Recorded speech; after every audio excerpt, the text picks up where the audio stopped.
जय हिंद साथियों, स्वागत है आपको हमारे चैनल पीसीएस दर्पण पे। आज का सेशन जो देख रहे हैं दोस्तों, बिहार विद्यालय परीक्षा समिति डीएलएड एंट्रेंस एग्जाम का जो हम लोग सेट प्रैक्टिस डेली वाइज पे करते हैं, वह टेस्ट सीरीज आज जो होने वाला वो कैम है दोस्तों, 16वें क्रम का है ना। आज 16वां टेस्ट है। तो आइए इस सेशन को स्टार्ट किया जाए दोस्तों। रुक्मिणी प्रकाशन का वॉल्यूम 1 का। यदि दोस्तों आप हमारे चैनल पर नए हैं दोस्तों, सब्सक्राइब कर लीजिएगा ताकि नेक्स्ट आने वाला वीडियो सबसे पहले आप तक पहुंचेगा। डीएलएड एंट्रेंस के लिए जो भी प्रिपरेशन कर रहे हैं उनको ये आप अपने दोस्तों में शेयर कर दीजिएगा। देखिए, ये जो प्रैक्टिस सेट है दोस्तों, ये जो है 3 को प्रीवियस ईयर दिया है, मैंने पहले ही करा दिया, और सेट प्रैक्टिस इसमें 17 दिया है ना। फुल डिस्कशन के साथ हम लोग ये विश्लेषण करने वाले हैं।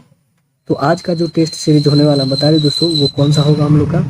यह जो टेस्ट सीरीज होगा आज का 13 नंबर है, ठीक है। तो आइए इस सेशन को स्टार्ट किया जाए हम लोग का 13 नंबर टेस्ट सीरीज का। देखिए, टेस्ट सीरीज 13, जिसमें पहला सेक्शन जो आता है वो जनरल इंग्लिश का है। जनरल इंग्लिश में पहला क्वेश्चन देखिए क्या आता है। पहला क्वेश्चन जो है दोस्तों कि select the most appropriate antonym of the given word. Eliminate. Eliminate मतलब क्या होता है दोस्तों, हटाना होता है ना। एलिमिनेट मतलब क्या होता है, हटा देना। तो इसका आंसर क्या हो जाएगा, एंटोनेम मतलब उल्टा, ऐड कर देना, जोड़ना। आंसर बी होगा। अगला देखिए, select the option that express the given sentence in direct speech. Sentence क्या हमारा, he said to me I am busy today. क्या बनेगा इसका नरेशन, इसका बनेगा she told me that she was busy that day. Answer A होगा। अगला question देखिए, select the most appropriate synonym of the given word. क्या है दोस्तों, कैम्यूफ्लेग। कैम्यूफ्लेग का क्या हो, कैम्यूफ्लेग मतलब होता क्या है पहले ये जानिए। कैम्यूफ्लेग मतलब क्या होता है दोस्तों, इसका मतलब होता है छलावरण। क्या होता है, छलावरण। तो इसका आंसर क्या बना जाएगा, इसका आंसर हो जाएगा आपका मास्क, यानी ढकना। आंसर हो जाएगा डी। अगला देखिए, select the most appropriate word to fill in the blank. After many year of dash the world's first test tube baby was born in 1978। Answer क्या होगा यहाँ पे, आंसर हो जाएगा रिसर्च। आंसर डी हो जाएगा यहाँ पे। अगला क्वेश्चन देखिए, select the wrongly spelled word. कौन इसमें गलत वर्ड है वो हमें देखना है। तो कौन गलत है दोस्तों, वायलेंस का ये स्पेलिंग नहीं होता है ना। वायलेंस का स्पेलिंग क्या होता है दोस्तों, वायलेंस का होता है VIO होता है। तो यहाँ पे VO है, पहले ही गलत हो गया है ना। आंसर ए हो जाएगा। अगला क्वेश्चन देखिए, select the option that can be used as a one word substitute for the given group of words. हमारा क्या है group, a room where food cookery and cutlery are kept. Answer क्या बनेगा, answer इसका बनेगा pantry. Answer हो जाएगा B, pantry हो। ऐसे जगह जहाँ पे भोजन एवं रसोई के संबंधित सामान रखे जाते हैं उसे क्या कहते हैं, रसोई घर, पैंट्री बोलते हैं इंग्लिश में। अगला देखिए, select the most appropriate meaning of the given item. Item क्या दिया हुआ हम लोग का, have you back against the wall. Have you back against the wall, इसका मतलब क्या होता है, इसका मतलब होता है दबाव में होना, है ना। इसका मतलब क्या होता है, दबाव में होना।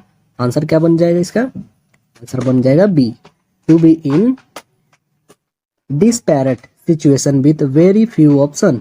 राइट आंसर बी होगा। अगला क्वेश्चन देखिए, select the most appropriate word to fill in the blank. Sentence क्या है, I am sure that there isn't dash on this campus now. Answer इसका क्या होगा, आंसर हो जाएगा एनीबॉडी। आंसर ए होगा।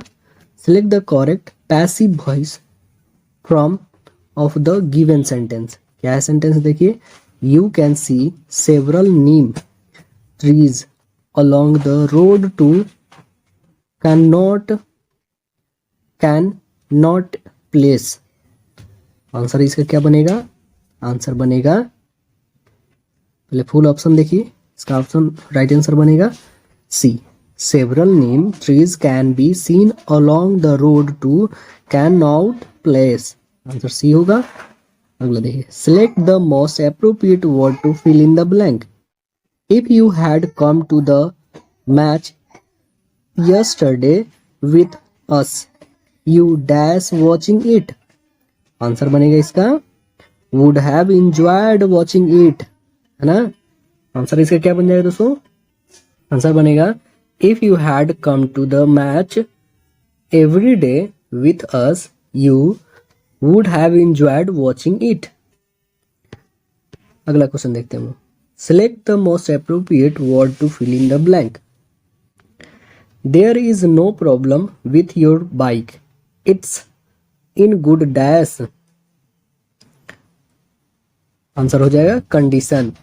There is no problem with your bike. It's in good condition. अगला देखते हैं। Select the most appropriate option to fill the blank. When my mother makes a promise, she always dash it. Answer क्या बनेगा? keeps. Answer B बनेगा keeps. अगला देखिए। Select the most appropriate option to fill in the blank. I dash out of the bed when I heard a noise in the room. Answer क्या बनेगा इसका? sprang बनेगा। Answer B बनेगा sprang. अगला question आते हैं। Select the most appropriate word to fill in the blank. Sentence क्या है? The new school is really wonderful as it is activity based and believes in dash learning. Answer हो गया यहाँ पे एक्सपेरिमेंटल लर्निंग होगा। Answer A हो जाएगा यहाँ पे।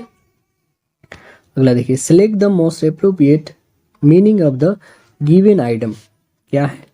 Spill the beans.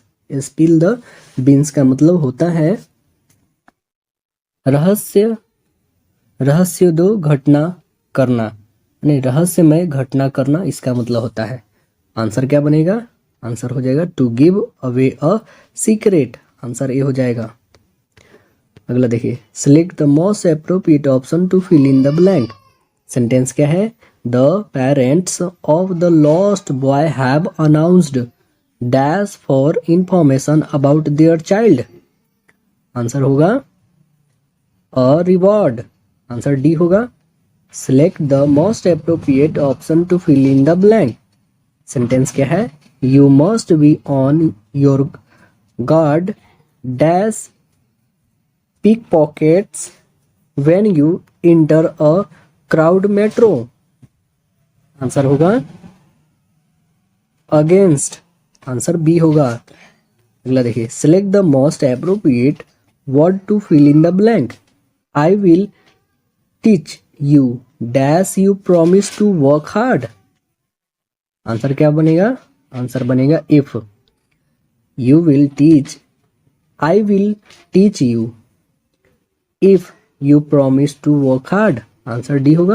अगला देखिए। Select the most appropriate word to fill in the blank. He met dash an accident a few years ago. Answer क्या होगा? आंसर with होगा। He met with an accident a few years ago. Answer ये होगा। Select the most appropriate word to fill in the blank. Those whose dash of their riches aren't truly rich. Answer इसका क्या बनेगा? Answer बनेगा boast. Answer D होगा boast. अगला जो हम लोग का सेक्शन आता है यह है दूसरा सेक्शन जो न्यूमेरिकल एप्टीट्यूड यानी मैथ्स का है। देखिए इसमें पहला क्वेश्चन मैथ्स में क्या है? ये बोर्ड मास से रिलेटेड है। ठीक है, बोर्ड मास से बहुत ही आसान है बोर्ड मास। तो आइए इसको भी हम लोग सॉल्व करते हैं। जिनसे बन गया अच्छी बात है, जिनसे नहीं बना उनके लिए है। ठीक है, देखिए यहाँ पे कैसे बनेगा। पहले तो ये जितना है लिख लीजिए। और एक और बात दोस्तों, बोर्ड मास में आपको याद होना चाहिए बोर्ड मास मीन्स होता क्या है। बी से ब्रैकेट, ऑफ से ऑफ, ओ से ऑफ, डी से डिवाइड, एम से मल्टीप्लाई, ए से ऐड और एस से सब्ट्रैक्ट होना चाहिए। ठीक है, तो देखिए सबसे पहले ब्रैकेट वाले का वर्क करना है। ब्रैकेट से भी पहले एक वर्क होता है जो रेकरिंग है। रेकरिंग का सबसे पहले वर्क होता है, तो रेकरिंग वाले को करिए। यहाँ पे देखिए, ये नहीं देखिए कि इसका आगे माइनस है, ऐसा कुछ नहीं, बस इतना देखिए आप क्या है, दोनों प्लस है ना, तो इस दोनों को ऐड कर दीजिए। 12 आ गया माइनस 6 प्लस 9 इतना है, इसको ऐड कीजिए, कितना जाएगा 15 माइनस 12 आएगा। ये अभी हमारा ब्रैकेट में 15 में से इस 12 को हटाइएगा, कितना आएगा 15 में से यदि हम लोग 12 को हटा देते तो 3 आएगा। ठीक है, 3 क्योंकि प्लस में आएगा, 15 वैल्यू ज़्यादा है 3। अब देखिए यहाँ पे क्या बच गया, यह जो है दोनों 12 और यहाँ पे 15, इस दोनों को ऐड करेंगे कितना आ जाएगा, 12 और 15 को ऐड करेंगे 27। 27 माइनस 3 है अभी हमारा यहाँ पे, ठीक, 27 1/3 और यहाँ पे अभी 1/3 भी है दोस्तों। ठीक है, ये अभी मैंने नहीं लिखा, 1/3 को अभी नहीं लिखा। अभी 27 में से 3 गया तो 24 आ गया। ठीक है, 1/3 इसे काटिए, 8 टाइम में आ गया, यानी कि अभी 8 आ गया, अभी इससे डिवाइड भी करना है। ठीक है, तो यहाँ पे 56 डिविजिबल 8 है। जब डिवाइड करते हैं तो क्या हो जाता है दोस्तों, यह जो है 1/में चेंज हो जाता है ना, तो इसे 1/में चेंज कीजिए, यानी कि अब हो जाएगा 56 मल्टीप्लाई 1/8 हो जाएगा। 8 से काटिए, 8 7 जा 56, तो आंसर क्या हो जाएगा इसका, सी होगा। अगला देखिए, निम्नलिखित में कौन एक पूर्ण घन है। पूर्ण घन कौन है, तो 8000 एक पूर्ण घन है और ये सब नहीं है। और कैसे 8000 पूर्ण घन है ये भी देख लीजिए, ये 20 मल्टीप्लाई 20 मल्टीप्लाई 20 कीजिएगा ना दोस्तों, तो 8000 आएगा। तो ये 20 का क्यूब है। ठीक है, घन है। अगला क्वेश्चन देखिए, यदि सेक की power 4 theta minus sec square theta बराबर 3 है तो tan की power 4 theta plus tan square theta का वैल्यू हमें निकालना है। तो आइए निकालते हैं हम लोग, इसमें कॉमन करके बनाना होगा दोस्तों। देखिए, जिनसे बन गया अच्छी बात है, जिनसे नहीं बना वो देखें इसको।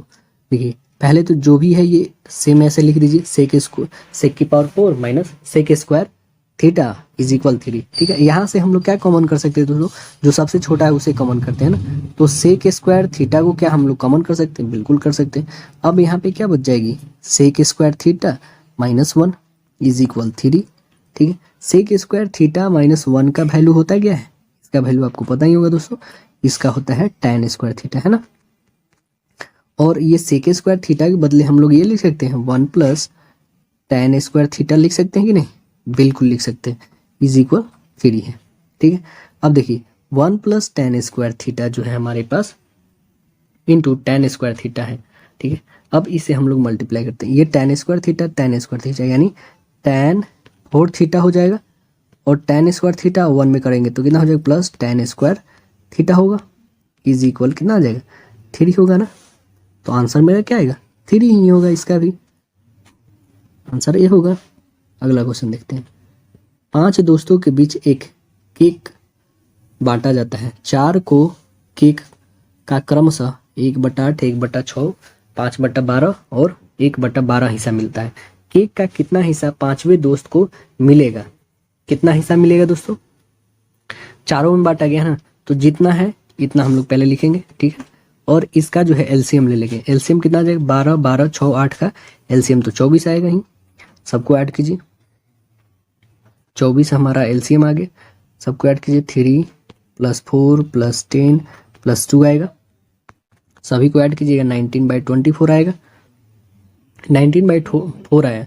तो ये तो कितना, ये 4 दोस्तों का है ना, हमें 5वां चाहिए, तो 5वां टोटल कितना है, टोटल वैल्यू मेरा 1 है, इसमें चौथा को घटा लीजिए, जो आया इसमें से घटाइए, कितना आ जाएगा, 24 - 19/24, घटाइए कितना आ जाएगा, घटाने पे आ जाएगा 5, 5/24, यानी 5वें को कितना मिलेगा, बी 5/24 मिलेगा।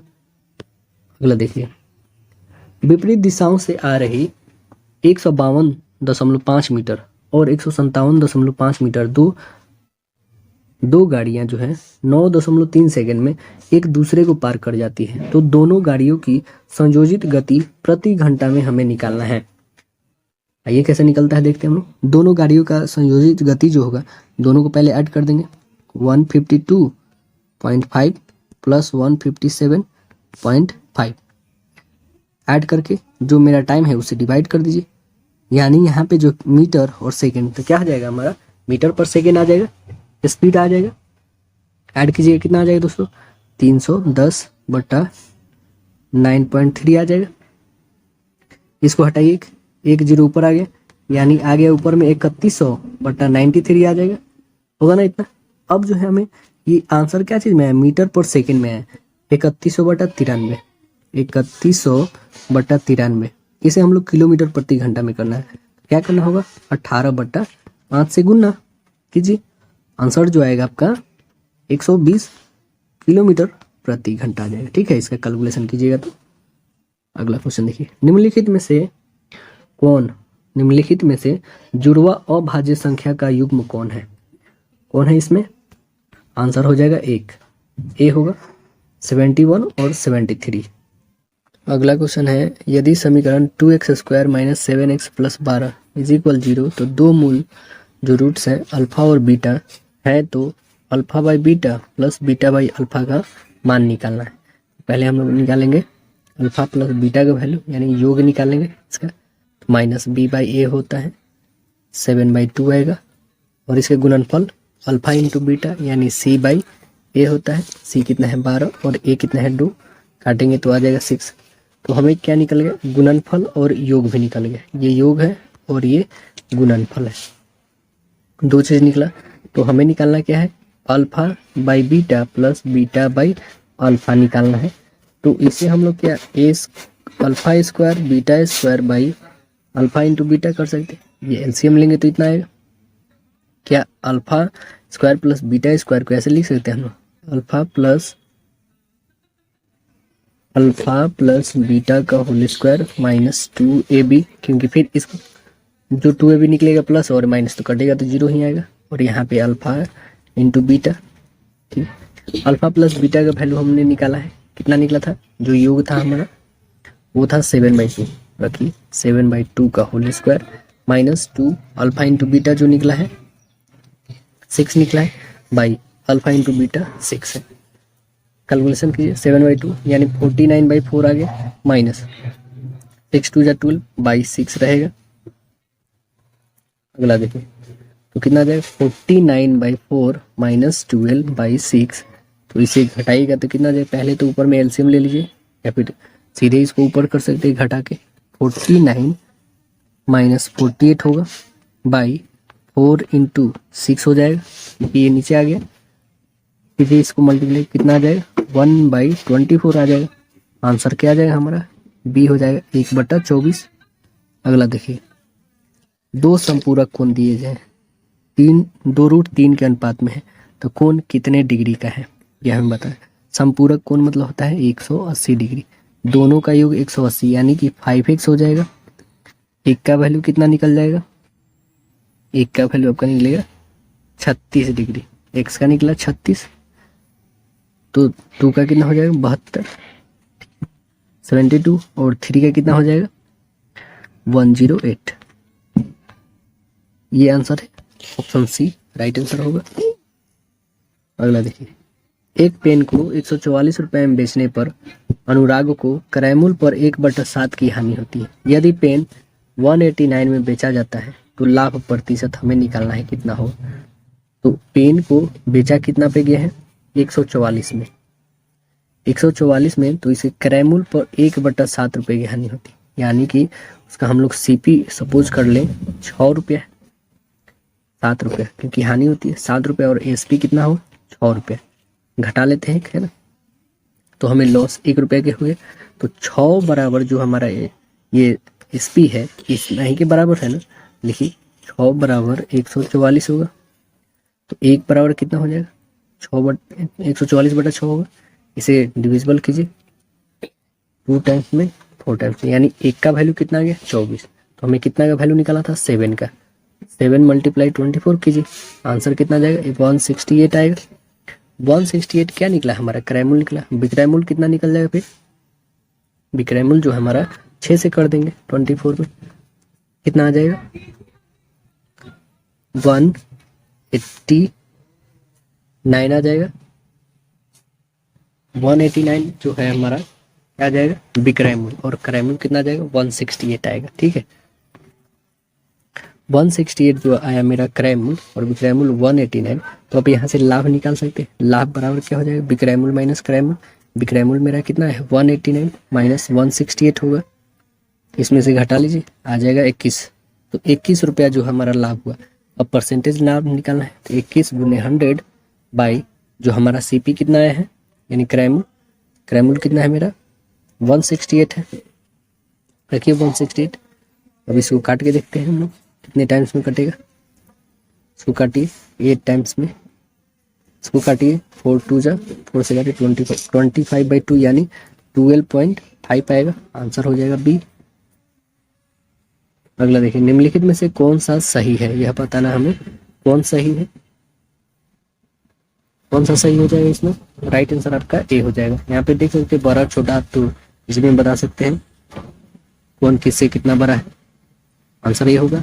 अगला देखिए, रोहन और रोहित एक साथ किसी काम को 10 दिनों में समाप्त कर सकते हैं, जबकि रोहन उसी काम को अकेले 15 दिनों में कर सकता है। रोहित अकेले उसी काम को कितने दिनों में करेगा, आंसर क्या हो जाएगा इसका, सी होगा 30 दिन। आइए देखते हैं कैसे बना है।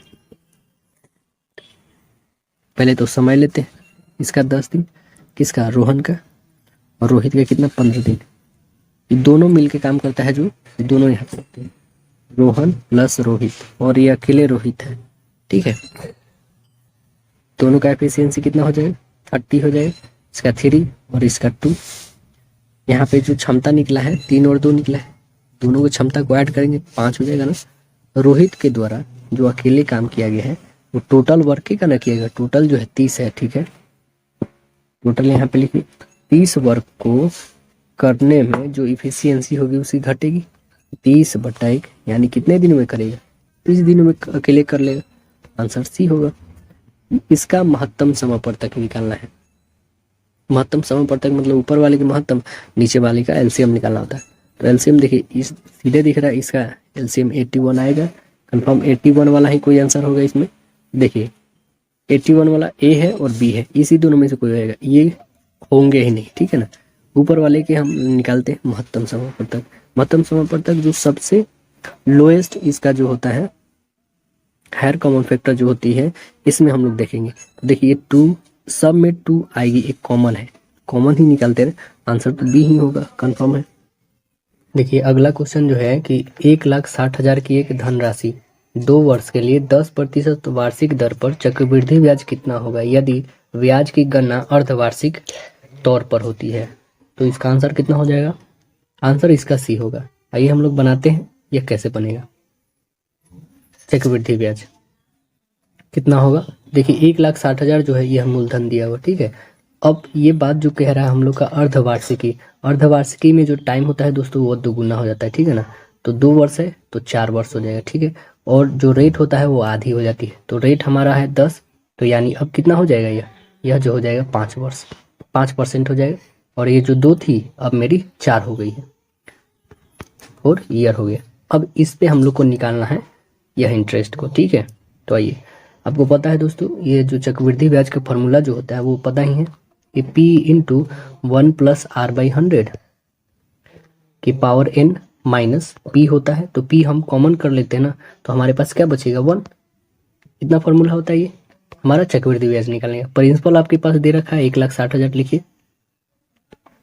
1,60,000 और 1 + R, R आपके कितना है 5, क्योंकि 10 का आधा हो जाएगा, तो यहाँ पे 5 रखते हैं हम लोग, 5 से काटिए 20 टाइम में, एलसीएम लेंगे तो 20 और एक ये 21, यानी 21 बट्टा कितना आ गया, 20 आ गया, माइनस 1 है, इसके पावर 4 है दोस्तों, ठीक है। इतना लिखेंगे हम लोग। अब देखिए ये जो हमारा 21 की पावर 4 आया, क्या हम लोग 21 का स्क्वायर नहीं पता है कितना होता है, 441 होता है ना। तो 441 को हम ऐसे लिख सकते हैं क्या, देखिए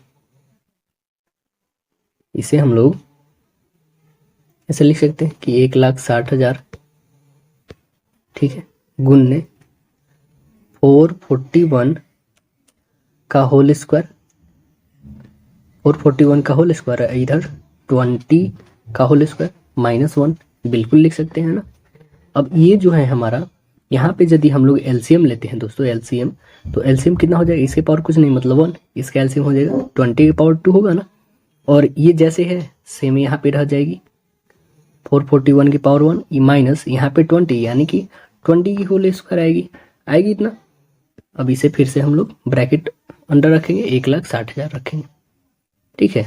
अब देखिए ये जो हमारा दिख रहा है एक फॉर्मूला यहाँ पे बन रहा है कि a² - b² बन रहा है ना यहाँ, तो वैसे रख सकते हैं कि a² - b, क्योंकि इसका कैलकुलेशन करने में बहुत ज़्यादा समय लग जाएगा, क्योंकि 441 का फिर स्क्वायर निकालिएगा तो वो ज़्यादा हो जाएगा ना, इससे टाइम भी ज़्यादा लैप्स होगा। तो यहाँ हम लोग फार्मूला बेस पे से निकालेंगे। तो ये फार्मूला बेस पे कैसे निकलेगा, तो a² - b² था, इसका होता है कि a + b × A minus B, ये पता होगा आपको, ठीक है। A square minus B square का फॉर्मूला होता है, नहीं पता है तो इसे नोट करके याद कर लीजिए। ए माइनस बी का होल स्क्वायर का फॉर्मूला होता है, ठीक है। तो हम लोग वही करने वाले हैं अभी। देखिए 441 प्लस 400, ठीक है, फिर 441 माइनस 400 होगी, और नीचे क्या बच गया, 20 का स्क्वायर था, तो 400 गुने 400 हो जाएगी, ठीक। और ये मेरा ब्रैकेट में ही रहेगा, 1,60,000 इधर लिखिए, ठीक। अब देखिए ये प्लस कीजिएगा, कितना आ जाएगा दोस्तों, 148 481 841 आएगा, और इधर इसमें से घटाएगा तो कितना आ जाएगा 41, और इसको मल्टीप्लाई कीजिएगा तो कितना आ जाएगा दोस्तों 400 मल्टीप्लाई 400, इतनी रहेगी। मल्टीप्लिकेशन 160000 इतनी रहेगी, 1,60,000। हमने इसको इधर ला दिया, उससे कोई दिक्कत नहीं दोस्तों, ठीक है ना। आपके पास स्पेस रहती तो यहाँ पे लिख सकते थे। अब काटिए इसको, 12120 120 120 4 4 जा 16 4 4 जा के। अब जो है हमें क्या मल्टीप्लिकेशन करना होगा, 841 मल्टीप्लाई 41, तो आप मल्टीप्लाई कीजिएगा ना दोस्तों, तो आपका आ जाएगा 34,481। आंसर सी होगा। अगला क्वेश्चन जो है कि नीचे दी गई आकृति के आधार पर दी गए प्रश्न का हमें उत्तर देना है। तो ये जो आकृति है, हमारा प्रश्न क्या है, यदि ए बी ईसी के समानांतर है, ए बी जो है ईसी के समानांतर है, और बी सी डी यानी ये एंगल जो है हमारा 72 डिग्री है, तो बी ए सी यानी ये वाला एंगल हम का मान कितना होगा, यह हमें बताना है, ठीक है दोस्तों। तो देखिए यहाँ पे ये जो दो पैरेलल रेखी हैं, इसमें एक ट्रांसवर्सल है ये, तो ये एंगल जो होगा इसके इक्वल होगा, बिल्कुल। क्यों होगा दोस्तों, ये होगा alternate interiors angles are equal होते हैं। इसे हम लोग हिंदी में बोल सकते हैं अंतः एकांतर कोण बराबर होते हैं, ठीक है ना। ये भी इसके इक्वल होगा। यही यदि ये आगे मेरा ट्रांसवर्सल बढ़े तो ये एंगल जो होती है इसके इक्वल होती है। एक्सटीरियर एंगल्स आर इक्वल, यानी बाह्य एकांतर कोण जो होते हैं वो इक्वल होते हैं, ठीक है ना। तो बी ए सी का वैल्यू हमें क्या हो जाएगा, 72 ही होगा, है ना। राइट आंसर इसका क्या हो जाएगा, डी 72 डिग्री ही आएगा इसका, क्योंकि ये मेरा 72 है, ये भी 72 ही होगा। सेम ये जो जब मेरा 72 आ गया यहाँ से, फिर हमें ये भी मिला, फिर जो ये मेरा एंगल होगा, क्या ये नहीं एंगल होगा, बिल्कुल होगा। अगला क्वेश्चन देखते हैं हम लोग। एक ऐसे घन का आयतन ज्ञात कीजिए जिसकी पृष्ठीय क्षेत्रफल 54 सेंटीमीटर स्क्वायर है। तो घन का आयतन क्या होता है, भुजा क्यूब होता है ना। कोई भी ले लीजिए, हम अल्फाबेट में लेते हैं ए क्यूब, ठीक है ना। इसका फॉर्मूला ये होता है आयतन का, और हमें क्षेत्रफल, पृष्ठीय क्षेत्रफल इसका होता है 6 गुने भुजा स्क्वायर, ठीक है ना। तो 6 गुने एल स्क्वायर इज इक्वल 54 दिया हुआ है हमारे पास। 6 से काटिए, 6 9 जा, एल की वैल्यू 3 आ गई, आ गया ना। तो हमें एल का वैल्यू यानी साइड इसका पता चल गया, तो 3 का क्यूब कीजिए, कितना हो जाएगा 27। आंसर क्या आ जाएगा आपका 27 सेंटीमीटर क्यूब। राइट आंसर है डी। अगला क्वेश्चन देखते हैं। यदि cosec A plus cot A बराबर एम है, तो cosec A minus cot A का मान क्या होगा, इसका मान निकालिए। देखिए हम निकाल के बताते हैं दोस्तों। यहाँ पे जो है इसके इक्वल ये दिया हुआ है, तो इसके इक्वल हम लोग 1 डाल सकते हैं क्या, बिल्कुल डाल सकते हैं। बोथ साइड स्क्वायर कर लीजिए, ठीक है। बोथ साइड यदि हम लोग स्क्वायर करते हैं प्रॉपर वे में, तो क्या बनेगा इससे, यहां से बोथ साइड स्क्वायर करने पे कॉसेक ए का स्क्वायर करते हैं माइनस कॉट ए का स्क्वायर करते हैं, ठीक है, इज इक्वल 1 डालते हैं। तो इसके बदले हम लोग क्या, ये जो इक्वेशन से हम लोग को पता है कि cosec square minus cot square is equal 1 होता है, इतना लिख सकते हैं। इसको फार्मूला से हम लोग ये नहीं लिख सकते कि क्योंकि A square minus B square, इसका A plus B into A minus B होता है। तो कॉसेक रखिए हम, cosec plus cot into cosec minus cot रखेंगे, इज इक्वल 1 रहेगा। तो देखिए एक प्लस और एक माइनस है, तो ये प्लस वाला का वैल्यू हमारा दिया है एम, यहाँ पे इसके बदले एम रख सकते हैं हम। तो क्या आ जाएगा हमारा cosec minus cot into M होगा, इज इक्वल 1 तो था ही, तो इसका वैल्यू कितना आ जाएगा, ये मल्टीप्लाई में इधर आ जाएगा तो डिवाइड में, यानी 1/m आंसर आ जाएगा इसका ए। अगला क्वेश्चन देखते हैं। भूमि का एक त्रिभुजाकार भाग जिसकी भुजाएं क्रमशः 72, 30 मीटर और 78 मीटर है को 20 पैसे प्रति वर्ग की दर से समतल कराने की लागत क्या होगी? तो बनाइए, जिनसे बनता है, जिनसे नहीं बनता वो देखें कैसे बनेगी। देखिए त्रिभुज का क्षेत्रफल हम कैसे निकालेंगे दोस्तों, यहाँ पे दिया हुआ तीनों है ना, तो उसको निकालने के आपके पास हीरोन फार्मूला होना चाहिए दोस्तों, ठीक है ना। हीरोन फार्मूला कैसे निकलते हैं, पहले तो हम लोग एस निकालते हैं जिसको अर्ध परिमाप बोलते हैं। तो ये होता है ना a + b + c/2 होता है, ठीक है। तो a कितना दिया है 72, b 30 और c 78 दिया है। सभी को ऐड कीजिए, सभी को ऐड कीजिएगा तो आपका आ जाएगा 180/2, इसे डिवाइड कीजिए, आ जाएगा आंसर आपका 90। मतलब एस हमें पता हो गया 90 अर्ध परिमाप। और क्षेत्रफल निकालने का फॉर्मूला जो होता है एरिया होता है s × s - a × s - b × s - c होता है, ये फॉर्मूला होता है, ठीक है। इस पर रखिए √90 - 90 - ये कितना है मेरा 72, 90 - 30, 90 - 78, इसको घटाइए तो 90 × 18 × 60 × 12 होगा ना। तो देखिए ये 90 को रहने दीजिए, या फिर ऐसे कर सकते हैं क्या, 18 5 जा 90, ये तो 18 रहने दीजिए।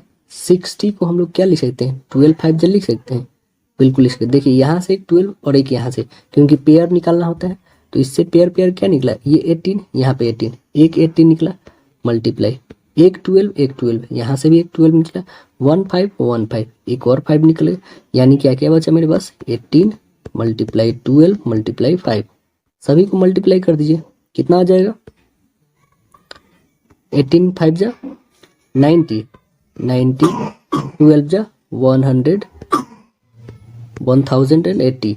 ये हमारा क्या निकल गया, ये अभी हमारे त्रिभुज की एरिया निकली है। लेकिन बोला 1 मीटर प्रति वर्ग को जो है समतल कराने का खर्च ले रहा है 20 पैसा, तो 20 पैसा को रुपया में कन्वर्ट कर दीजिए 100 से डिवाइड करके, इसको ये जीरो कैंसिल, इसको ये जीरो कैंसिल, अब इसे मल्टीप्लाई कर दीजिए 108 × 2 कीजिएगा, 8 दूनी 16, कैरी 1 और 2, यानी कितना आ जाए 216। तो राइट आंसर इसका हो जाएगा क्या दोस्तों 216, डी है।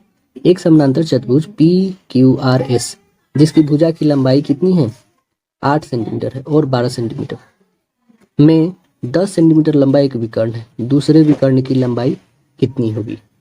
आइए हम लोग देखते हैं कैसे बनेगा ये दोस्तों। देखिए समानांतर चतुर्भुज कैसे बनते हैं, ऐसे होते हैं ना, ये होती है समानांतर चतुर्भुज, ठीक है। ये देखिए हमारा ये डायगोनल मतलब विकर्ण दिया हुआ है, ठीक है ना। एक विकर्ण जो है हमारा 10 है और दूसरी हमें नहीं पता, यही दूसरा निकालना है। एक जो है दोस्तों ये 12 है तो ये भी 12 होगा, ये यदि 8 है तो ये भी 8 ही होगा, ठीक है ना। समानांतर चतुर्भुज में यही होता है कि आमने सामने की भुजाएं जो होती है ये क्या होती है इक्वल होती है, ठीक है ना। तो यहाँ से हम लोग क्या निकालेंगे दोस्तों, किसी भी समानांतर चतुर्भुज में ये जो PR है हमारा, इसका नाम ले लेते हैं, ठीक है, P S R और Q, ठीक है। यहाँ पे हम लोग लिख सकते हैं क्या कि PR का होल स्क्वायर प्लस QS का whole square is equal 2 × PQ का होल स्क्वायर प्लस QR का होल स्क्वायर, इतना लिख सकते हैं क्या। PR जो है हमारा ये PR का होल स्क्वायर प्लस QS का होल स्क्वायर, मतलब ये जो दोनों हमारा क्या दिया है विकर्ण का होल स्क्वायर को ऐड करेंगे तो क्या 2 × PQ का होल स्क्वायर प्लस QR के होल स्क्वायर के बराबर नहीं होता है, बिल्कुल होगा, क्योंकि ये हमारे डायगोनल्स हैं, मतलब कि कर्ण है, और ये हमारी लंब है और ये हमारा आधार है। तो इस दोनों का जो होता है क्या बोलते हैं वर्ग, स्क्वायर का दोनों भुजाओं के वर्गों का योग जो होता है ये विकर्ण के इस वर्गों के बराबर होता है। तो इस कारण हम लोग लिए हैं ऐसा, ठीक है ना। तो आगे इसको हम लोग बनाते हैं P² plus QS² is equal 2 × PQ² plus QR² को आगे कैसे बढ़ाते हैं, सबका वैल्यू रखते हैं। PR का वैल्यू कितना दिया है दोस्तों, PR का वैल्यू आपको पता है 10 है, 10 का होल स्क्वायर, क्यू एस का हमें नहीं पता है, क्यू एस रखेंगे 2 into P Q, P Q का वैल्यू पता है 12 का होल स्क्वायर, और पी क्यू का भी वैल्यू पता है 8 का होल स्क्वायर। तो हम लोग रखते हैं इसमें सबका वैल्यू 100, ठीक है, प्लस क्यू एस का whole square is equal 2 into ये 64 हो जाएगी, या प्लस 144 हो जाएगा, होगा ना। तो अब देखिए यहाँ पे ये 100 है, उधर जाएगा तो माइनस में आ जाएगा, तो क्यू एस का whole square is equal 2 into, इसको आप ऐड कीजिएगा कितना हो जाएगा, 8 6 4 10 कैरी 208 तो 16, और यानी 416 हो जाएगी, और ये आपको इधर घट जाएगी आके 100, घटाइए कितनी आ जाएगी, 316 आ जाएगी, है ना। 316 Q S square is equal 316, ये स्क्वायर हटाइएगा तो इस पर रूट आ जाती है, तो अब 316 का वर्गमूल आप निकाल लीजिए, अप्रोक्सीमेटली आपको 17.77 आएगा, है ना। इसको 7.8 भी बोल सकते हैं। आंसर आपका क्या जाएगा, डी आएगा। अगला देखिए, दो सह अभाज्य संख्याओं ए और बी का लघुत्तम समापवर्तक ए बी लघुत्तम समापवर्तक निकालना है, जिसमें बता रहा है कि ए जो है बी से बड़ा है। ये हम लोग निकालते हैं, लघुत्तम समापवर्तक कैसे निकालते हैं, हम लोग गुना करके निकालते हैं ना। तो जो भी है हमारा संख्या है उसमें गुना कर दीजिए, ए इंटू बी, यही तो हमारा हो जाएगी एलसीएम, लघुत्तम समापवर्तक। आंसर क्या हो जाएगा हमारा, आंसर हो जाएगा सी। अगला क्वेश्चन देखिए, एक लंबवृत्तीय शंकु की ऊंचाई और तिरछिक ऊंचाई क्रमशः 24 और 25 सेंटीमीटर, पाई का वैल्यू हमें 22/7 मानना है, और शंकु का वक्र पृष्ठीय क्षेत्रफल हमें निकालना है। तो शंकु का वक्र पृष्ठीय क्षेत्रफल क्या होता है, पाई आर इंटू एच होता है, पाई आर इंटू एच होता है, ठीक है दोस्तों। तो ये हम लोग निकालते हैं पाई आर इंटू एच। देखिए पहले तो तिर्यक ऊंचाई दी है, एक शंकु यहाँ पे बना लीजिए, शंकु टाइप में थोड़ा लगे कि हाँ ये शंकु है, ठीक है। ये इसका सर्कल टाइप होता है नीचे में। अब इसकी जो तिरछी ऊंचाई एक दी है, तिरछी ऊंचाई इसी को बोलते हैं, ठीक है, और इस वाले को ऊंचाई बोलते हैं। तो तिरछी ऊंचाई कितना है दोस्तों, तिरछी ऊंचाई जो है इसकी 25 है, और इसका जो हाइट है ये 24 है, ठीक है। तो यहाँ से हम लोग ये बेस निकाल सकते हैं कि नहीं, 25 में से 24 को घटाइए, यानी 25 का होल स्क्वायर माइनस 24 का होल स्क्वायर घटाइए, इसका होता है 625, और 24 का कितना होता है 576 होता है, ठीक। इसमें से हम लोग घटाते हैं 625 माइनस 576 को घटाइए, आंसर आएगा आपका 49, 49 का स्क्वायर होता है 7, और हमको पता है कि शंकु का वक्र पृष्ठीय क्षेत्रफल होता है पाई आर एल होता है, ठीक है, पाई आर एल होता है। पाई का वैल्यू रखिए 22/7 रखना है, आर का वैल्यू 7, एल का वैल्यू 25 है, 7 से 7 कैंसिल, 25 है गुने 22 जो आंसर आएगा। तो यहाँ पे कितना आ जाएगा, 25 2 0, 5 कैरी 25 0 2 यानी 55, आंसर आ गया कितना आपका दोस्तों 550, राइट आंसर डी होगा। अगला है, एक आयत की लंबाई और चौड़ाई का अनुपात 3:1 है, यदि उसकी परिमाप 96 मीटर है तो आयत की लंबाई कितनी होगी, कितनी हो जाएगी आयत की लंबाई, परिमाप दिया है 2 into L plus B is equal होता है परिमाप 96 दिया है, इस 2 मल्टीप्लाई में इधर डिवाइड में मंगा लीजिए, इसको हटाइए यहाँ से, काटिए 2 4 जा 8, 2 8 जा 16, तो एल का वैल्यू कितना है 3 एक्स, और बी का वैल्यू एक्स रखिए 48, इसको ऐड कीजिएगा 4x 48, तो x की वैल्यू कितनी हो जाएगी 48/4, काटिएगा 12 आएगी, हमारी x का वैल्यू पता हो गया। तो 3 इंटू एक्स रखिएगा, यानी 3 × 12 कितनी आ जाएगी 36, ये मेरी लेंथ हो गई, और ब्रेथ मेरी 12 हो गई। तो हमें क्या निकालना है, आयत की लंबाई है ना, लंबाई 36 तो आ तो गई, आंसर क्या आ जाएगा सी। 21 प्रक्षेपणों सभी अलग अलग हैं, ठीक है ना, का माध्य 40 है, यदि इसमें 10 प्रक्षेपणों में से प्रत्येक का मान 21 बढ़ा दिया जाए तो प्रक्षेपणों का नया माध्य क्या होगा। यहाँ पे 10 है दोस्तों, ठीक है, ये 10, तो देखिए नया माध्य क्या हो जाएगा 40 प्लस 221 हो जाएगा, इसको गुना करेंगे तो बाई 21, यही ना संख्या बढ़ रहा है, बाई 21 कीजिए, इसका कैलकुलेशन कीजिएगा कितना आ जाएगा 50 आएगा, क्योंकि ये कितना टाइम्स में करेगा 10 टाइम्स में, और ये 40 है, तो 10 और 40 50। आंसर आ जाएगा आपका डी। अगला देखिए, निम्नलिखित में से कौन सा विकल्प आवर्ती दशमलव का उदाहरण है? आवर्ती दशमलव का उदाहरण कैसे पता चलेगा? तो आवर्ती दशमलव जिसके हर में 2 या 5 के अलावा कोई भी तीसरा गुणनखंड मौजूद हो, वही होता है हमारा। तो यहाँ पे देखिए, इसको जो है हमारा ये 24/90 जो है ना, यहाँ पे आवर्ती दशमलव को निरूपित करेगा। कैसे? तो देखिए 24 को 4 × 6 लिख सकते हैं क्या? बिल्कुल। 15 × 6 लिख सकते हैं। इसको 4 × इतना लिख सकते हैं क्या? 4/15, क्योंकि ये तो कैंसिल हो गया। 4/15 को आप डिवाइड करिएगा दोस्तों, ये बार बार आएगी। कैसे? तो देखिए, इसको डिवाइड करके अभी हम लोग 15 से 4 को डिवाइड करते हैं। 2 टाइम्स में 30, 1 0 आया, फिर एक 0 अपने से लिए, 15 6 जा, यहाँ पे आएगा 10, फिर 6 टाइम में, मतलब ये कंटिन्यू आते रहेगा 6 6 6, ठीक है ना। तो इसलिए आंसर इसका सी हो जाएगा। अगला देखिए, यदि मैं एक वस्तु को 595 में बेचता हूँ तो मुझे 19% का लाभ प्राप्त होता है। यदि मैं उसे 475 रुपये में बेचता हूँ तो मुझे होने वाले लाभ या हानि का प्रतिशत हमें बताना है। तो पहले हम लोग क्या निकालेंगे दोस्तों? यहाँ से क्रय मूल्य निकाल लीजिए। आपके पास विक्रय मूल्य दिया है 595, लाभ दिया है प्रॉफिट 19%। यहाँ से आप सीपी निकाल दीजिए, क्रय मूल्य। क्रय मूल्य का फॉर्मूला होता है विक्रय मूल्य गुने 100 बटा जो आपका प्रॉफिट हुआ है, यानी 119।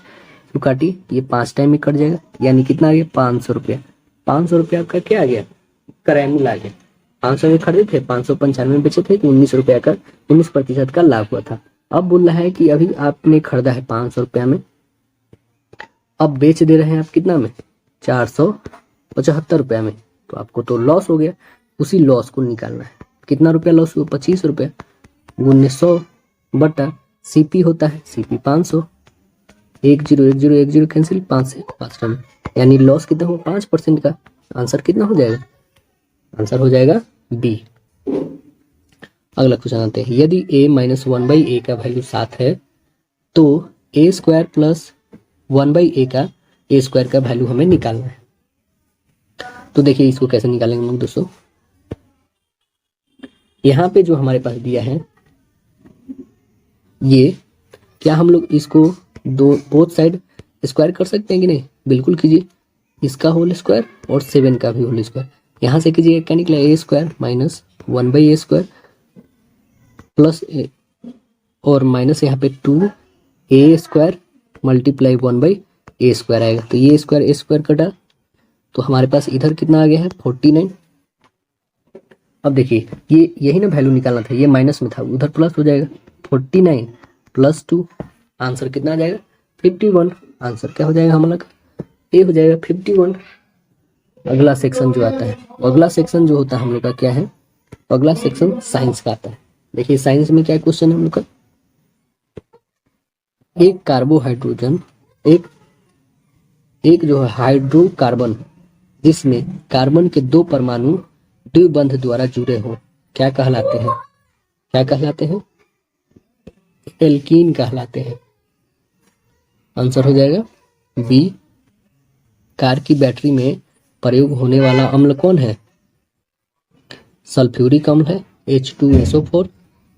अगला देखिए, टूटी हुई हड्डियों की रक्षा के लिए प्लास्टर ऑफ पेरिस का प्रयोग होती है, यह क्या है? प्लास्टर ऑफ पेरिस क्या है दोस्तों? यह जो है जिप्सम है। राइट आंसर डी है।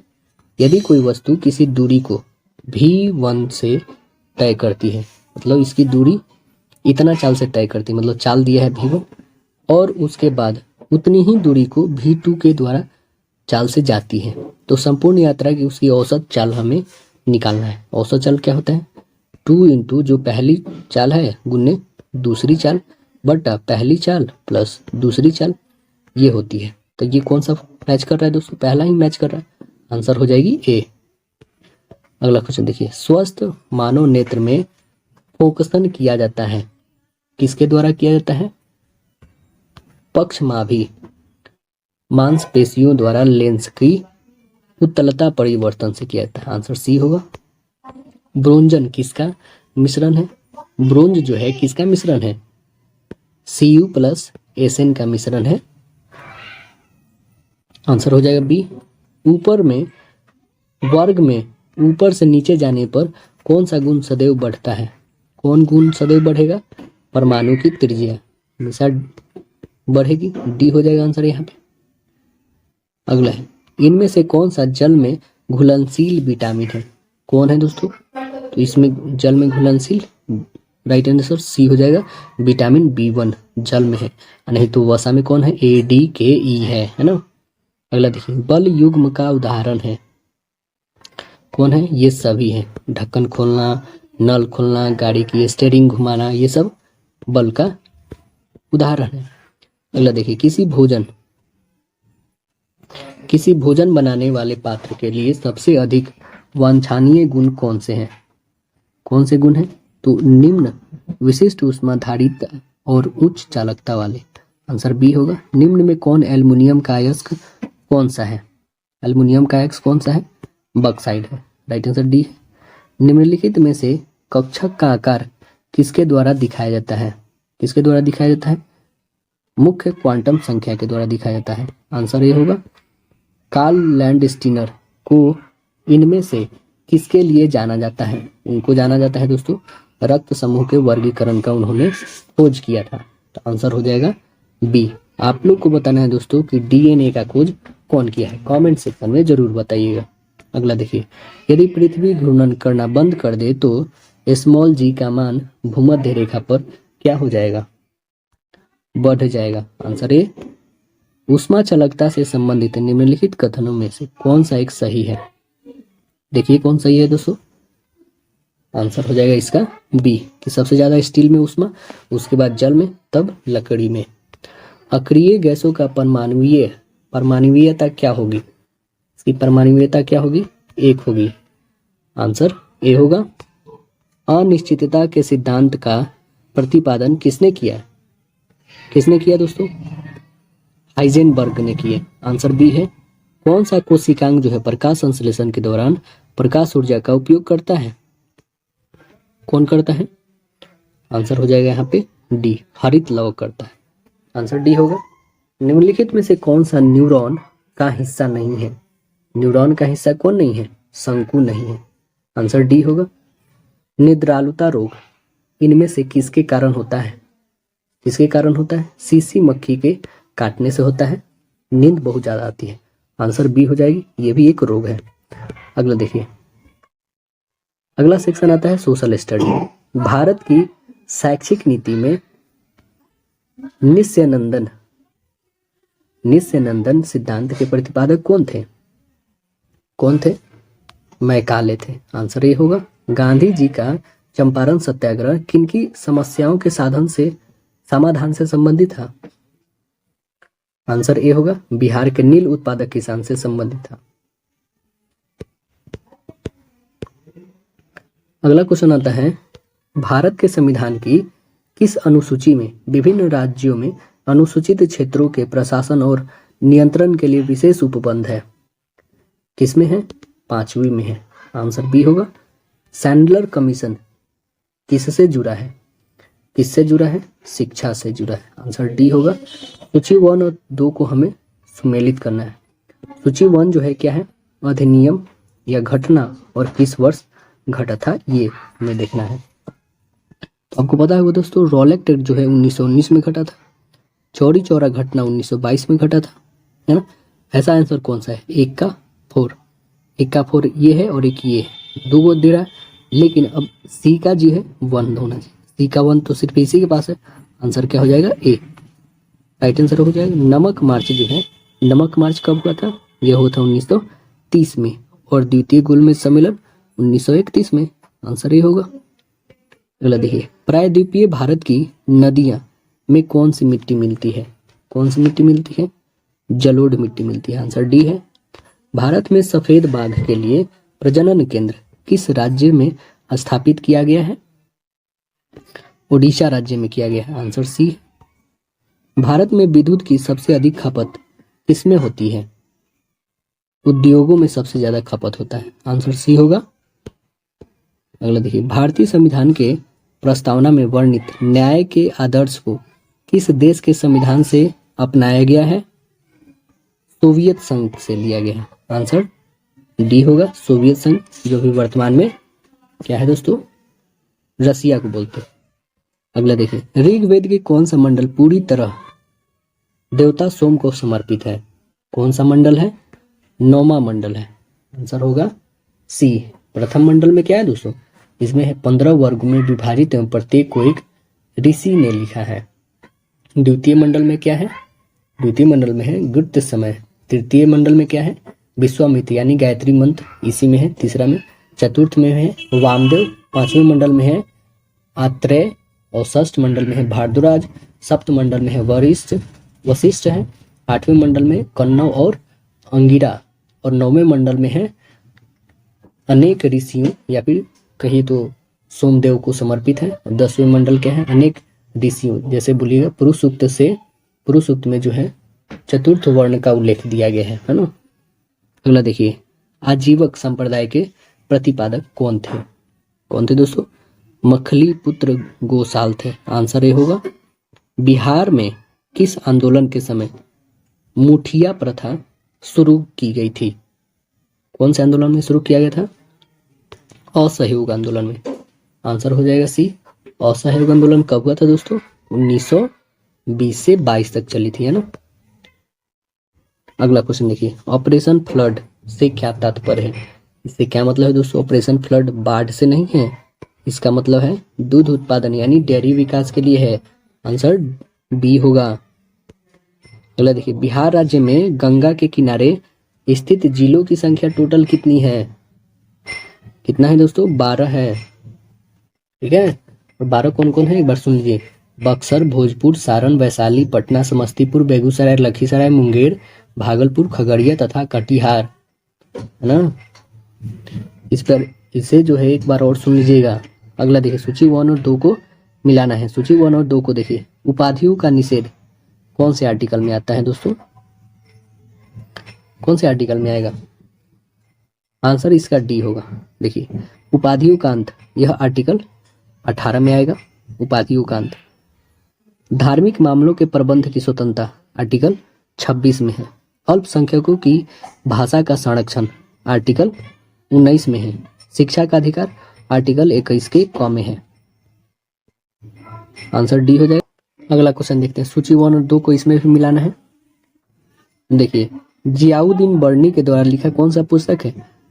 तारीख ऑफ फिरोज शाही। इब्न बतूता रहेला लिखे, अबुल फजल अकबरनामा लिखे, निजामुद्दीन अहमद जो है तबकात अकबरी लिखे हैं, है ना। तो इसका आंसर कौन सा हो जाएगा दोस्तों? ये मैच कर रहा है। आंसर इसका सी, राइट आंसर सी हो जाएगा। अगला देखिए, निम्नलिखित में से किस अधिनियम ने कंपनी के भारत के व्यापार करने के एकाधिकार को समाप्त कर दिया था? तो कौन सा है एक्ट? 1813 का charter act. Right answer D है। बिहार के मुंगेर में 1922 से 23 में किसान सभा का गठन किसकी अध्यक्षता में हुई? किसकी अध्यक्षता में हुई दोस्तों? आंसर इसका हो जाएगा C, Mohammed Zubair. Right answer C होगा, मोहम्मद जुबैर। अगला है, भूमध्य रेखा कितने देशों से गुजरती है? कितने रेखों से गुजरती है दोस्तों? कितना देशों से? आंसर होगा बी, 13 देशों से होकर गुजरती है। और 13 देश कौन कौन से जानना चाहते हैं तो एक बार सुन लीजिए कौन कौन है। भूमध्य रेखा से Ecuador, Colombia, Brazil, Gabon, Congo गणराज्य, Uganda, Kenya, Somalia, Maldives, Indonesia, Kiribati और साओ टोम से गुजरती है। अगला क्वेश्चन देखिए, संविधान का कौन सा अनुच्छेद दोष सिद्धि के संबंध में अभिव्यक्तों को दोहरे दंड एवं स्व अभिशासन की संरक्षण प्रदान करता है? कौन सा आर्टिकल है ये? यह अनुच्छेद 20 प्रदान करता है स्व अभिशंसन से संरक्षण। अगला सेक्शन जो आता है हम लोग का लॉजिकल एनालिटिकल रीजनिंग आता है। देखिए, जिसमें पहला क्वेश्चन क्या है, विकल्प दिया गया, इसके प्रयोग से कौन सा वर्ड नहीं बनाया जाएगा? तो आप खुद देख सकते हैं इसमें डी। आंसर इसका डी आएगा। क्यों डी आएगा दोस्तों? क्योंकि इसमें एच है। एच इसमें कहीं नहीं है, देखिए एच इसमें कहीं नहीं मिलेगा इस वर्ड में।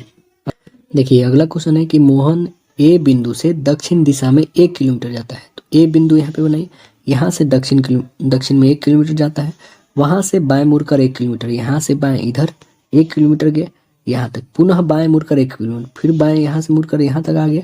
अब उसकी मुख किस दिशा में, तो इधर कौन सी दिशा है दोस्तों, उत्तर है। आंसर क्या हो जाएगा इसका, सी होगा।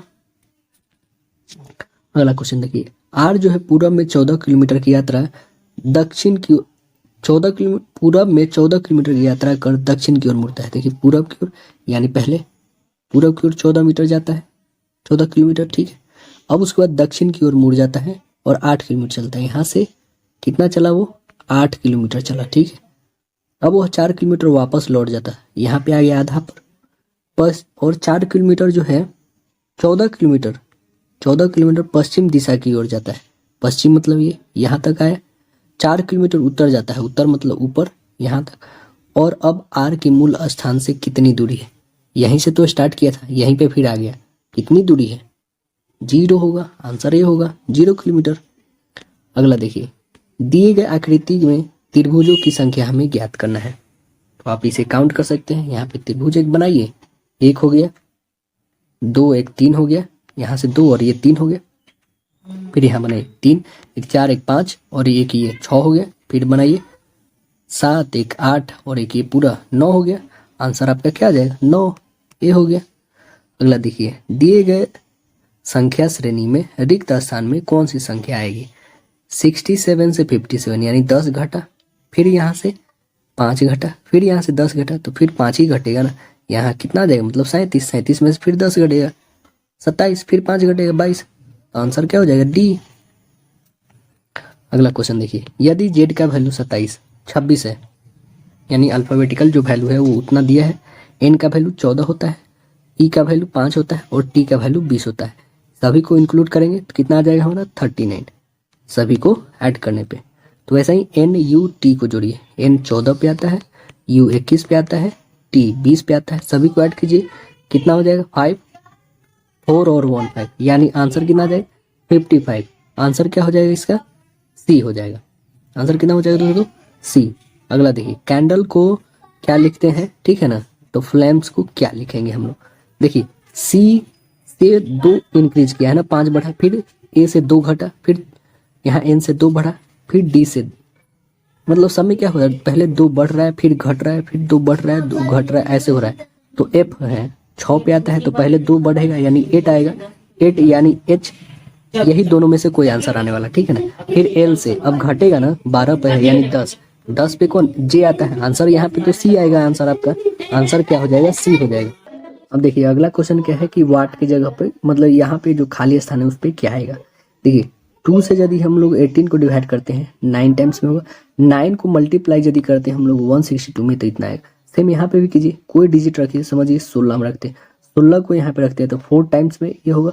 4 को क्या इसमें मल्टीप्लाई कीजिएगा, 196 को 4 से करते हैं, 4 6 जा 24, ये तो आएगा नहीं, कैंसिल हो गया। फिर अब 28 को रखिए, 28 को 7 टाइम में, 7 6 जा 42, मतलब ये आंसर मैच कर रहा है। और ये तो 4 से डिविजल होगा नहीं, ये भी 4 से होगा नहीं। आंसर आपका क्या आ जाएगा, बी हो गया। अगला देखिए, राम ने एक बूढ़े व्यक्ति को देखते हुए कहा, इनके पुत्र मेरे पुत्र के चाचा हैं। तो बूढ़ा व्यक्ति राम से किस प्रकार संबंधित है, किस प्रकार होगा। यहाँ पे बोल रहा है कि राम ने एक बूढ़े व्यक्ति को देखा है, ठीक है, यहाँ पे राम बना लीजिए और ये एक बूढ़े व्यक्ति है, ठीक है, दोनों प्लस है मतलब मेल है।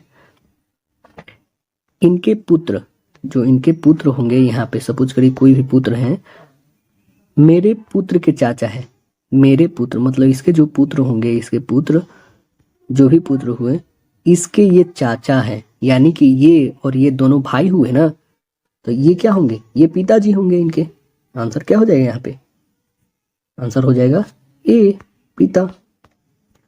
अगला देखिए, निम्नांकित प्रश्न में दी गई श्रेणी संख्या श्रेणी में रिक्त स्थान पे संख्या क्या आएगी। 6 से 18, 24, 9, 27, 33, 11, तो क्या आने वाली है अगली। देखिए कैसे बनेगी, पहले ये देखिए 6 3 जा 18, ठीक, और इसमें +4 कीजिएगा, +6 कीजिएगा, 6 3 जा 18 3 टाइम्स में इसमें मल्टीप्लाई करते हैं, लेकिन ऐड क्या करते हैं इसमें दोस्तों, ऐड करते हैं 6, ठीक है ना। फिर अगला कंडीशन देखिए, 9 को 3 में मल्टीप्लाई करते हैं, फिर इसमें ऐड करते हैं क्या, 6 करते हैं। फिर यहाँ पे अगला कंडीशन देखिए, 11 को यदि हम लोग 3 से मल्टीप्लाई करें 33 आएगी, ठीक है, 33 और किस में है नहीं, और फिर इसमें 6 ऐड करेंगे, 33 में 6 यानी 39। आंसर क्या आ जाएगी हमारे, सी होगी। अगला सेक्शन जो आता है हमारा जनरल हिंदी का आता है। देखिए, प्रादेशिक शब्द में कौन सा प्रत्यय होगा, कौन सा प्रत्यय होगा, पहले तो पता होना चाहिए प्रत्यय लगता कहाँ है दोस्तों, किधर लगता है, आगे या पीछे। देखिए, प्रादेशिक शब्द में कौन सा प्रत्यय होगा, आंसर हो जाएगा बी होगा। प्रादेशिक पीछे लगता है प्रत्यय और आगे लगता है उपसर्ग। अगला देखिए, चंदायन किस भाषा का काव्य है, अवधी भाषा का काव्य है, आंसर सी।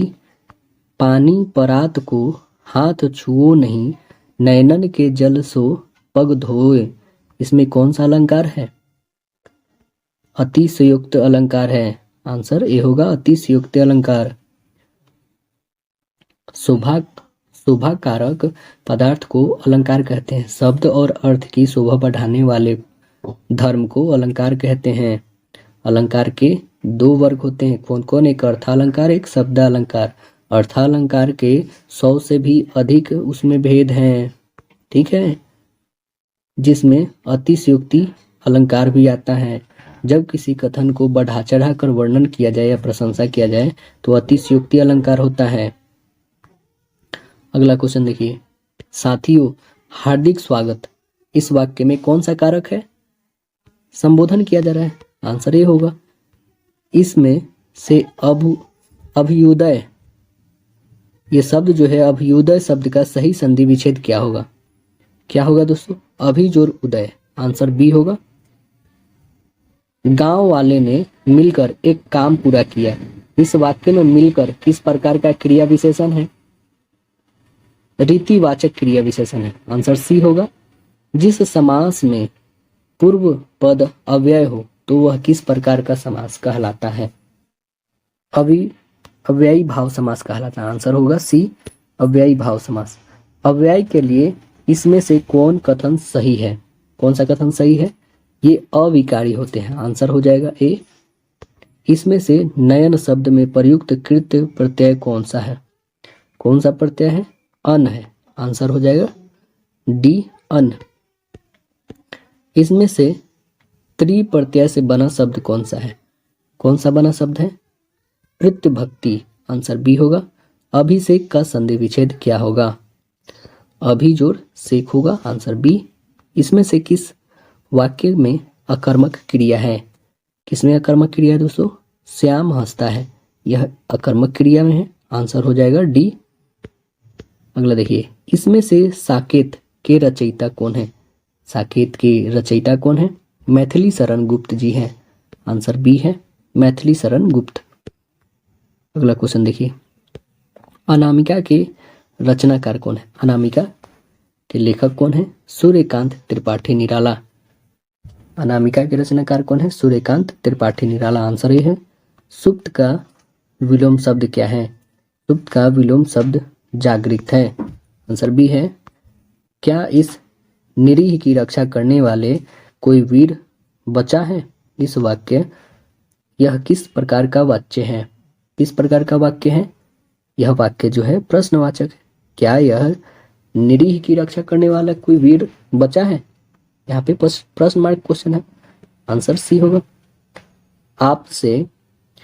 आपसे अरसे के बाद मुलाकात हो रही है, इस वाक्य में किस प्रकार के क्रिया विशेषण का प्रयोग है, आंसर हो जाएगा डी कालवाचक। भ्रमर शब्द का तद्भव रूप क्या है, भौरा, आंसर डी है। इसमें से कौन सा वाक्य शुद्ध है, कौन शुद्ध है, बी मोहन सुबह ही पटना चला गया, आंसर बी होगा। अगला है, कर्मवाच्य में किस प्रकार की क्रिया का प्रयोग होता है, सकर्मक क्रिया का प्रयोग होता है, आंसर सी है। हर रोज में कौन सा समास है, हर रोज में कौन सा समास है, अव्ययी भाव समास है, आंसर ए है। निम्नलिखित में से कौन सा शब्द वायु का पर्यायवाची है, वायु का पर्यायवाची शब्द कौन है? अनिल। आंसर हो जाएगा सी, अनिल। सीता नहीं पढ़ती है, इस वाक्य में वाच्य का कौन सा प्रकार है? कृतवाच्य प्रकार है। Answer C. निम्नलिखित में से किस वाक्य में भाववाच्य है? किसमें भाववाच्य है दोस्तों? सर्दियों में रोज नहाया नहीं जाता। आंसर डी हो जाएगा। निम्नलिखित गद्यांशों को ध्यानपूर्वक पढ़िए और उस पर आधारित प्रश्नों का उत्तर हमें देना है। तो आइए इसको देखते हैं हम लोग। स्वतंत्रता संग्राम मनुष्य में उत्तम और अस्पृहनीय विशेषताएं पैदा करता है और भारतीय स्वतंत्रता संग्राम भी इसका अपवाद नहीं है। महात्मा गांधी के नेतृत्व में यह युद्ध बिना किसी ईर्ष्या, द्वेष तथा खून खराबे के लड़ा गया था। गांधी जी इसे सत्याग्रह कहते थे। इसके पीछे उनका शिक्षा, धार्मिक आस्था और अन्य उपलब्धियां का उनका हाथ नहीं था, उतना हाथ नहीं था जितना उनके सदाचार और व्यवहार का है। इस स्वतंत्रता आंदोलन के स्मरण रखने का मुख्य कारण यह है कि यह जनतांत्रिक था, अर्थात इसमें देश के हर वर्ग और जाति के लोग सम्मिलित थे, चाहे वे धनी हो या गरीब, नर हो या नारी, अथवा विभिन्न संप्रदायों के।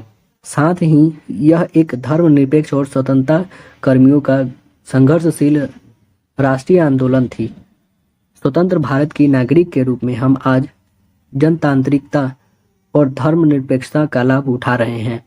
हम सोच नहीं सकते कि इतने बड़े देश में अपना शासन करने के लिए हम अपना प्रतिनिधित्व नहीं चुन सकते थे, या कोई गंदा कानून लागू कर दिया जाता तो हम उसके विरुद्ध आवाज नहीं उठा सकते थे और हम अपनी राय स्वतंत्रता पूर्वक व्यक्त नहीं कर सकते थे। उपयुक्त गद्यांश के प्रयुक्त जो है अस्पृहनीय शब्द का अर्थ क्या है?